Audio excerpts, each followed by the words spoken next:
Please.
Yeah, good morning, everyone.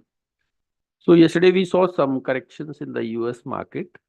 We are seeing that over there the expectation of rate cut is pushing away because of the strong economy data. As such, what we had seen earlier, the rally in the market because of the rate cut expectations is finding some concern. If we see the dollar index that has moved up yesterday again, after day before yesterday, a sharp move up. Uh, 2 days back, it was somewhere at around 103. Now it is at around 104.4. So in 2 days, there is a sharp increase. That is mainly because of the the expectation of rate cut is moving away. And along with that, even the bond yield has also moved up, and now it is at around 4.13, again 7 basis point higher than yesterday. But apart from that, the economy in the US is doing well, and also apart from that, what we are seeing that the corporate results are also coming ahead of expectations, and that is leading to market moving up. Day before yesterday, on Friday, the market touched all-time high, though yesterday it find some corrections. So what we see that the fundamentals are strong, but only the rate cut expectation is moving away. As such, market is likely to remain range bound, though the US's market has become quite costly. Apart from that, the Asian market has seen yesterday sharp corrections in China and Hong Kong, mainly sell-off which has happened in China, mid-cap and small-cap stocks. Chinese government has put up a lot of restrictions on trading yesterday. And we are seeing some bounce back happening in Chinese market and Hong Kong market in today's trade. Apart from that, other market are seeing some softness. Even the commodities are also seeing some softness apart from oil, which has moved up in last 2 days. So overall seems more of a mix type of market, and we may find similar type of activity in Indian market as well. We may see up and down and a range bound trade in today's trade. Now I'll request technical team to take up from here.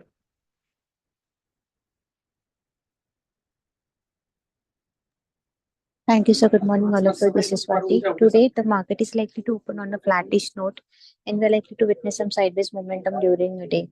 On the technical front, yesterday we have seen that the Nifty managed to maintain a positive closing above 21,700 levels. And we believe that this profit booking is likely to be continued if Nifty breaks a support of 21,670 levels on the lower side.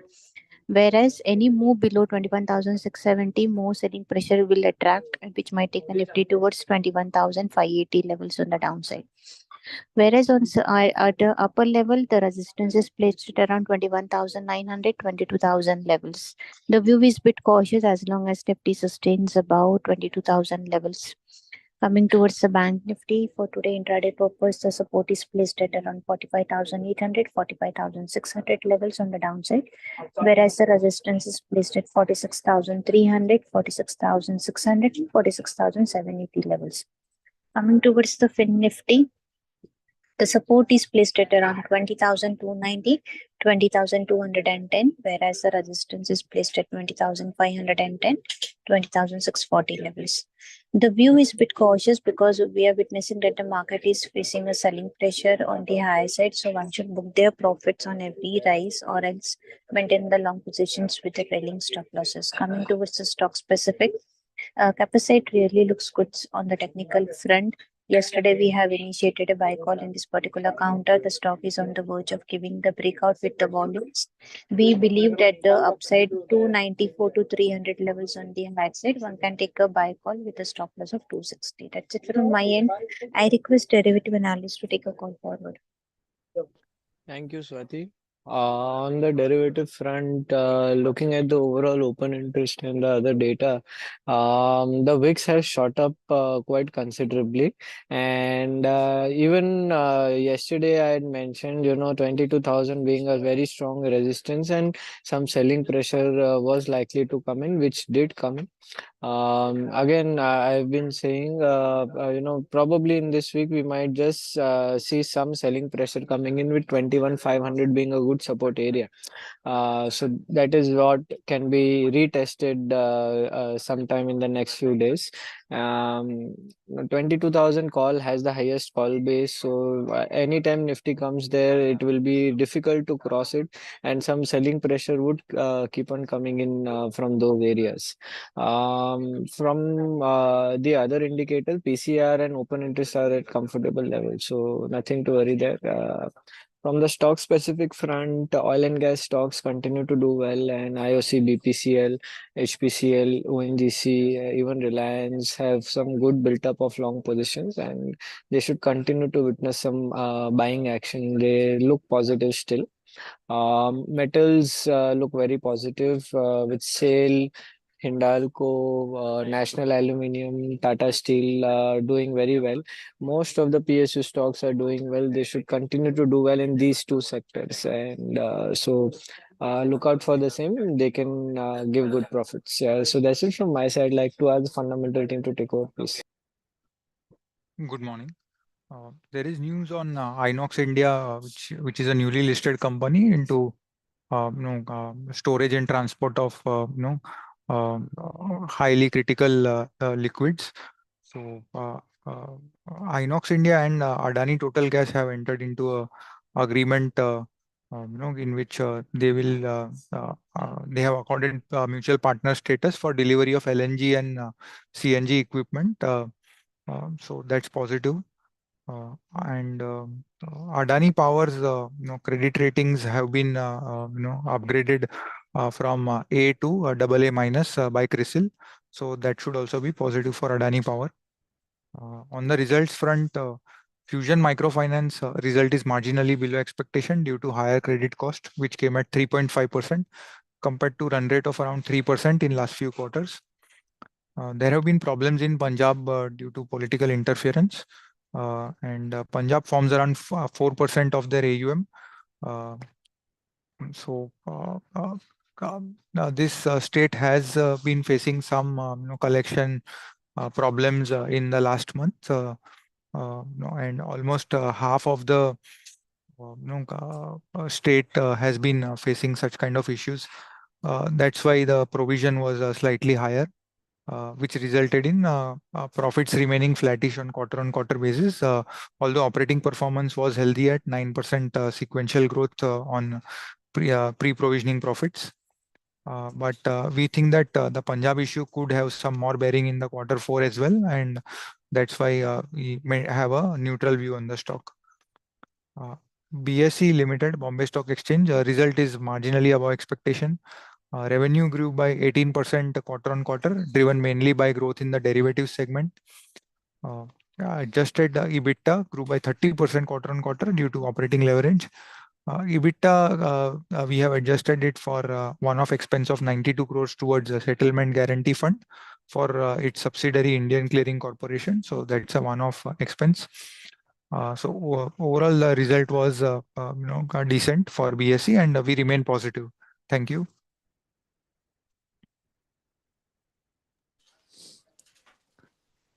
Good morning. Yesterday, Bikaji International Foods has hosted the call where we had seen below expectations margins at 12% in the result. In the con call, the management provided the guidance of gross margin of 32% and EBITDA margin of 13% for FY24, and volume growth aims to grow at 16 to 18% in FY25. Also, it aims to reach 2.5 lakh outlets by FY24 and 3.5 lakh outlets over the next 2 years in terms of direct reach. Also, in terms of PLI benefit, it is expected to receive approximately 261 crore till FY27, and it has received 90 crore till FY24, and it is expected to receive rupees 47 to 48 crore in FY25. Ad spend stood at 3% of overall revenue during the quarter due to festive season. The stock is trading at 54 times to FY25 EPS, and our outlook is neutral. Tata Chemicals Limited posted the results below expectations. Revenue degrew by 10% on a YY basis. The impact was mainly due to pricing pressures across all regions and lower volumes in soda ash, especially in the US. Gross margin stood at 81.3% and EBITDA margin at 14.5%. Excess supply of soda ash across markets has put pressure on soda ash prices. Further, persistent slowdown is expected to see excess supply in the market.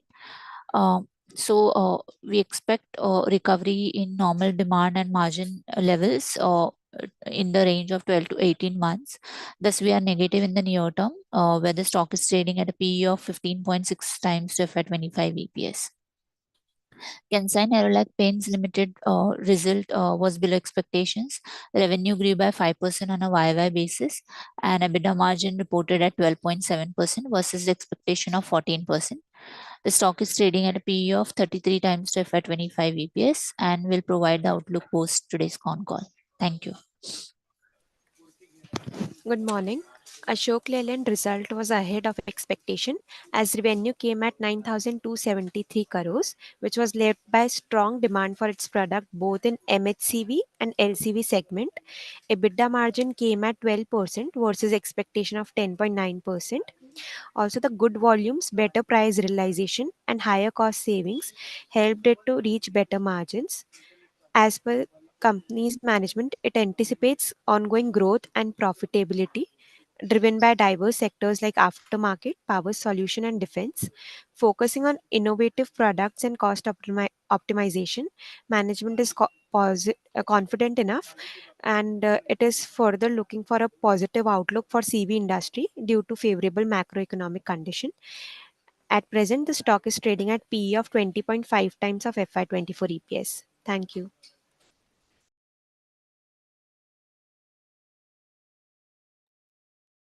Yeah, apart from that, Bharti reported number and numbers were in line. ARPU came in at rupees 208 versus expectation of 206 and Q1Q 203 and last year 193. Earlier, the management was guiding for near-term reach of 200 rupees and which they had reached in last 2 quarters. Apart from that, the EBITDA margin revenue came increased by around 5.9% year-on-year and 2.3% quarter-on-quarter. EBITDA margin came in at 52.3% versus last quarter 52.7 and last year 51.3. So more of a in line with expectations of Bharti Airtel. Apart from that, Artemis Medicare has reported number. The company is into hospital business. Here again, the result has shown improvement. Q2 is seasonally strong quarter, whereas Q3 is a bit soft. But year on year, the revenue has grown by around 17% and EBITDA has grown by around 28%. So overall, the results were positive.